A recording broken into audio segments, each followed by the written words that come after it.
బిల్వపత్రాలకు సంబంధించిన పురాణ కథ ఒకటి ఈ వీడియోలో తెలుసుకుందాం. శివుడికి ఇష్టమైన వాటిలో ఒకటి బిల్వపత్రం.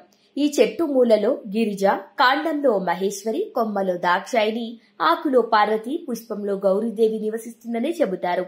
శివుడికి బిల్వపత్రం సమర్పించటం వలన విశేష ఫలితాలు లభిస్తాయని నమ్మకం. బిల్వపత్రం శివుడికి ఎంతో ప్రీతి పాత్రమైనదిగా పరిగణిస్తారు. అందుకే బిల్వపత్రాలను శివుని పూజలో ఉపయోగిస్తారు. శివ పురాణం ప్రకారం సముద్ర మథనం నుంచి విడుదలైన విషం వల్ల ప్రపంచం ఇబ్బందుల్లో పడింది. ఆ విషాన్ని స్వీకరించడానికి ఎవరూ సిద్ధంగా లేరు. దీని తర్వాత దేవతలు, రాక్షసులందరూ ఈ సమస్యకు పరిష్కారం కోసం శివుడిని సంప్రదించారు. అప్పుడు పరమశివుడు లోకాన్ని రక్షించడానికి ఆ విషాన్ని స్వీకరించి తన కంఠంలో దాచుకున్నాడు. దీంతో శివుడు శరీర ఉష్ణోగ్రత పెరగటంతో పాటు గొంతు నీలంగా మారింది. ఇక పరమశివుని శరీర ఉష్ణోగ్రత పెరగటం వల్ల విశ్వం అగ్నికి ఆహుతైంది.